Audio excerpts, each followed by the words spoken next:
जय श्री श्याम। अगर आप खाटू श्याम बाबा के सच्चे भक्त हैं तो इस वीडियो को अंत तक जरूर देखें। श्री खाटू श्याम जी की कथा, श्याम बाबा की कहानी। आज से कुछ वर्षों पूर्व तक श्री खाटू श्याम जी का केवल नाम राजस्थान में ही जाना जाता था, मगर इधर कुछ वर्षों से खाटू श्याम जी का प्रचार इतना अधिक बढ़ गया है कि केवल भारत में ही नहीं, यह नाम अब समूचे विश्व में न केवल इन्हें जाना जाता है, बल्कि अनेक परिवार खाटू श्याम जी के चमत्कारों को अपनी आंखों से प्रत्यक्ष रूप से देख चुके हैं। राजस्थान से सीकर जिले में रिंगस रोड कस्बे से 18 किलोमीटर की दूरी पर श्री खाटू श्याम जी का मंदिर स्थित है, जहां प्रभु के दर्शन मात्र से ही जीवन में खुशियां एवं सुख शांति के भंडार भर जाते हैं। श्री खाटू श्याम जी की एक पौराणिक और प्रचलित कथा, पावन कथा भी है। संक्षिप्त में इस प्रकार से इसका वर्णन है। महाभारत युद्ध के लिए कौरव पांडव दलों ने विशाल शिविर आमने सामने थे। शिविरों में दूसरे दिन शुरू होने वाले युद्ध की हलचल मची हुई थी। युद्ध नीति के अनुसार सूर्यास्त के पश्चात दोनों पक्षों के लोग आपस में मिलजुल सकते थे। अतः धर्म युद्ध के इन शिविरों में भी सैनिक आपस में मिलजुल रहे थे। शिविरों के बीच की भूमि वीरों के आगमन से भरी हुई थी। तभी सुसज्जित रथ पर एक तेजस्वी योद्धा आया। पीपल वृक्ष के नीचे उसने अपना रथ रोका, घोड़ों को खोलकर चढ़ने के लिए छोड़ दिया और शस्त्र आदि उतारकर जलपान किया और अपने रथ पर विश्राम करने के लिए बैठ गया। उसे दोनों दलों के वीरों ने घेर लिया। सभी का एक ही प्रश्न था, आप किस ओर से युद्ध करेंगे? किसी भी दल की ओर से मैं युद्ध नहीं करूंगा। अभी तो मैं एक दर्शक की भांति इस महायुद्ध को देखने आया हूँ। बाद में मैं उस दल की ओर से युद्ध करूंगा जो पराजित होगा या जिसके साथ अन्याय होगा। अब सब आश्चर्यचकित होकर उसे बस देख रहे थे। उपस्थित लोगों में से एक ने पूछा, लेकिन आपकी सेना कहाँ है?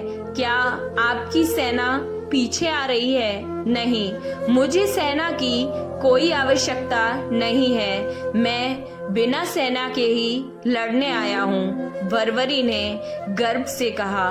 तब आप पराजित दल की सहायता कैसे करेंगे? लोगों ने पूछा। आगंतुक महाबली मुस्काया, मुझे सेना की आवश्यकता ही नहीं है। मुझे अपने इस धनुष और इन 3 बाणों पर असीम विश्वास है। मैं एक ही बार से शत्रु सेना का संहार कर सकता हूँ। मेरा बाण छूटने पर मेरा पहला बाण हर व्यक्ति के मृत्यु स्थल पर निशान लगा देगा और फिर दूसरा बाण उन्हें भीन देगा। आपका नाम? बहुत से लोगों ने विस्मयता से पूछा। तो श्याम बाबा ने उत्तर दिया कि मैं भीमसेन का पौत्र और घटोत्कच का पुत्र महाबली बर्बरी हूँ। आंधी की तरह कुछ ही क्षणों में यह बात दोनों शिविरों में फैल गई। हर किसी पर बर्बरी का ही नाम गूंज रहा था। सब सैनिक बस बर्बरी के ही बारे में बात कर रहे थे। सैनिक लोग बात की गहराइयों तक नहीं पहुंच रहे थे, पर बात की गंभीरता को समझने वाले योद्धा अत्यंत ही चिंतित हो उठे। भगवान श्री कृष्ण सोच विचार करने लगे कि यदि वास्तव में ही वह वीर निर्बल पक्ष का साथ देगा तो पांडवों की विजय होते ही कौरव निर्बल हो जाएंगे। फिर वह वीर उनकी ओर से लड़कर पांडवों की विजय को पराजय में बदल देगा। क्या वह वास्तव में ही ऐसा विलक्षण धनुषधर है जो 2 बाणों से ही शत्रु सेना का संहार कर सकता है? चलकर परीक्षा ली जाए। कृष्ण ने ये सोचा। वह उठे और बर्बरी के पास पहुंचे। उन्हें आता देखकर सभी सैनिकगण इधर उधर हट गए। बर्बरी ने श्री कृष्ण का अभिवादन किया। दोनों में परिचय हुआ। श्री कृष्ण ने कूटनीति का आश्रय लेते हुए पूछा, तुम इन 3 बाणों के द्वारा सारी सेना का संहार कैसे कर सकते हो? अब बर्बरी ने गर्व से अपना सिर ऊपर उठाया, धनुष पर एक बाण चढ़ाकर कहा, देखिए मैं इस प्रकार समस्त शत्रु सेना का संहार कर सकता हूँ। इस पर पीपल के पेड़ को देख रहे हैं ना आप? मेरा यह बाण इसके समस्त पत्तों को चिन्ह लगा जाएगा और वही मेरा दूसरा बाण उन्हें भीन देगा।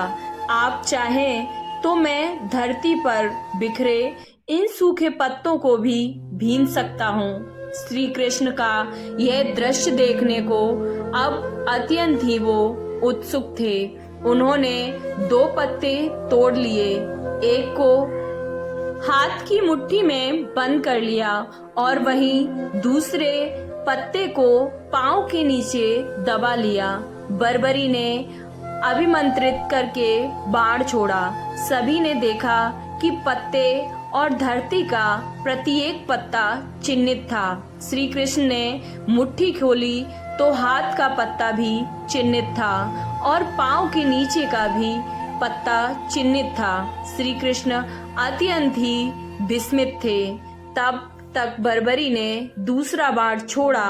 प्रत्येक पत्ता बीच में से भिंदा हुआ था। श्री कृष्ण अब अत्यंत ही अकुला उठे और गहरी सोच में पड़ गए कि किस प्रकार से युद्ध में भाग लेने से इसको रोका जाए। आखिर बहुत सोच विचार के बाद उन्हें एक हल सूझ ही गया। प्रातःकाल वह उठे और याचक का रूप बर्बरी के पास पहुंच गए। वह संध्या बंदन कर रहे थे। संध्या बंदन के उपरांत बर्बरी ने याचक से कहा, आज्ञा करो ब्राह्मण देवता, क्या इच्छा है?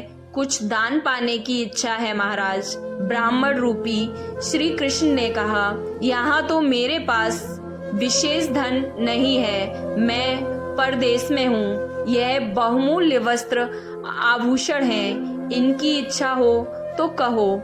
मेरे पास में जो कुछ भी है वो मैं तुम्हें दान में अवश्य दूंगा। वस्तु तो वही मांगूंगा जो आपके बस में है। तब मुझे कोई भी इनकार नहीं है, चाहे फिर तुम मेरे प्राण ही मांग लो। प्राण इतना दम अच्छा नहीं है, महाबली कह तो दिया था। अब ब्राह्मण ने कहा, अच्छा ऐसा है तो मुझे अपना शीश काटकर दे दीजिए। बर्बरी यह सुनकर सिहर उठे। इतना कठोर दान भी कहीं मांगा जा सकता है? उन्हें क्रोध तो आया, लेकिन वह दबाकर कहा, मुझे विश्वास नहीं होता कि तुम ब्राह्मण याचक हो। तुमने दान प्रथा को कलंकित कर दिया है। तुम अवश्य ही कोई कूटनीतिज्ञ हो। जो वचन मैंने दिया है उसे मैं अवश्य पूरा करूंगा। किंतु अब तुम यह बता दो कि तुम वास्तव में कौन हो? श्री कृष्ण ने अपना रूप बदलते हुए कहा, मैं श्री कृष्ण हूँ बर्बरी। मैं नहीं चाहता कि तुम महायुद्ध में भाग लो। तुम्हारे कारण दोनों पक्षों का विनाश हो जाएगा। यह सुनकर श्याम बाबा ने कहा, मैं अपना वचन पूरा करूंगा, परंतु मेरी इच्छा मेरे साथ ही मिट जाएगी।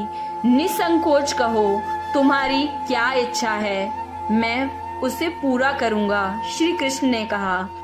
तो श्याम बाबा ने कहा, इस महायुद्ध को अच्छी तरह से मैं देखना चाहता हूँ। सृष्टि के सभी महारथी इसमें सम्मिलित हुए हैं। मैं देखना चाहता हूँ कि कौन कितना बली है। तुम्हारी ये इच्छा अवश्य पूरी होगी। श्री कृष्ण ने श्याम बाबा को आशीर्वाद दिया। आपको ये कहानी कैसी लगी, और अगर आप श्याम बाबा के सच्चे भक्त हैं तो कमेंट बॉक्स में जय श्री श्याम जरूर लिखें। वीडियो को लाइक, चैनल को सब्सक्राइब करना ना भूलें। जय श्री श्याम।